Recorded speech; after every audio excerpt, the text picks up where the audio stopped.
All right, let's just start off with saying that this reimagining of Dracula, the 2026 version, is a gothic fairy tale comedy.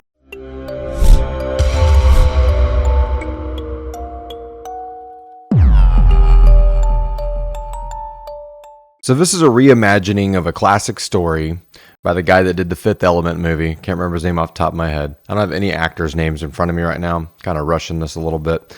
This movie's been out for a few weeks, but I really wanted to see it, and I'm glad I did. But yeah, reimagining of Dracula from Bram Stoker, only we're concentrating more on the lost love aspect of it. What has driven Dracula for 400 years, mainly wanting his lost love. This takes this part where Vlad the Impaler, or Vlad Tepes, or Prince of Wallachia, whatever we want to call him, he was fighting the Muslims for God, and during that, his princess was killed.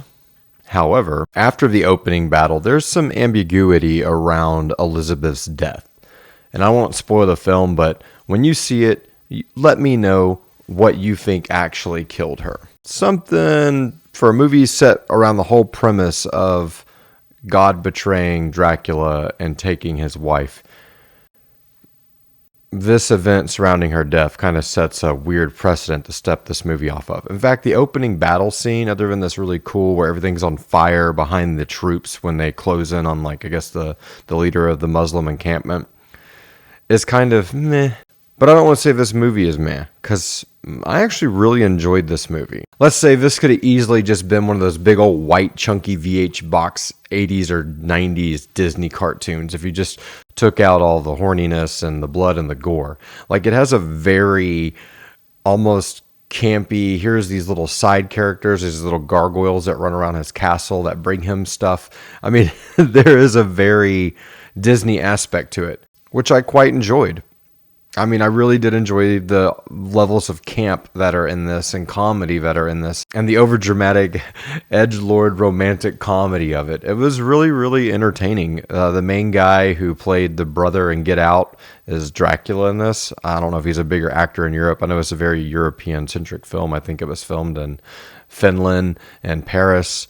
And it looks gorgeous because you can tell that's the backdrop for these amazing set pieces. Yeah, he's great as Dracula. I know a lot of people are like, oh, he doesn't look the part, because he doesn't look like this giant Anne Rice vampire sculpted guy. My daughter was watching it with me, and she goes, dude, that guy looks like a fish.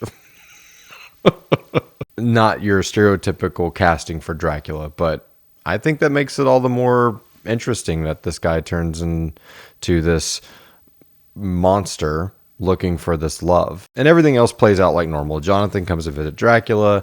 Dracula finds out that Mina is what he's been looking for. Those kind of elements stay the same as most of these Dracula/Nosferatu stories.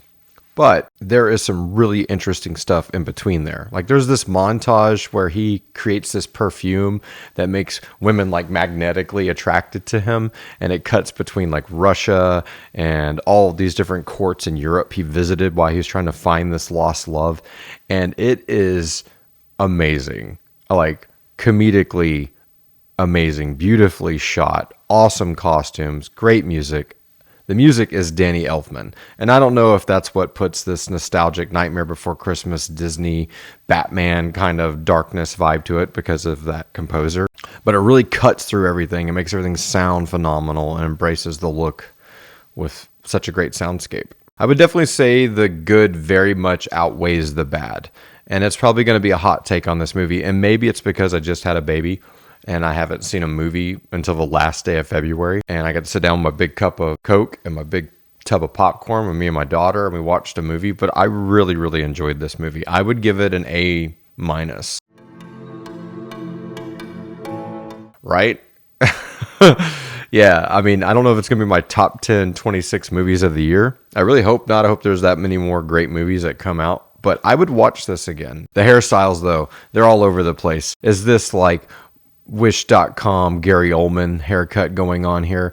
But I don't know if that's more of an homage. I don't really remember exactly how he's described in that book when Jonathan first sees him, like if his hair, I doubt it's all fanned out. Then in another scene in a nunnery, he looks just like Nosferatu, like 10 minutes later. I think the hairstyles and the visuals and the idea of the vampire itself are kind of all over the place in this movie, but I can forgive that because there's there's a lot more entertaining value to it. Lastly, I want to say that Christopher Waltz is in this movie, and I think his name is the big draw.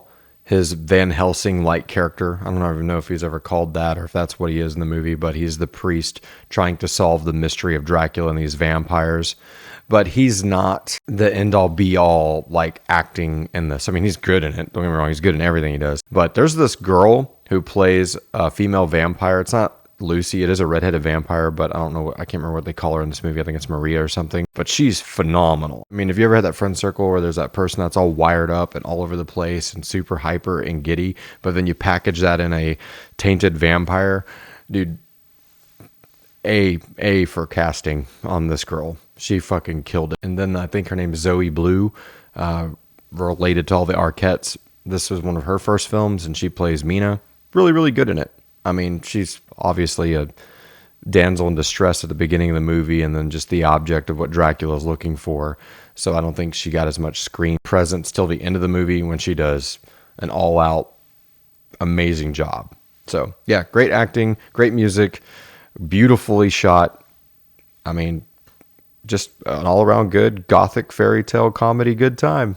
Dracula, 2026. Definitely go see it if you haven't yet. It's still in a few theaters right now. And yeah, if you like this, you can follow me for more stitched up thoughts on some great or not so great plots. And I'll see you guys next time.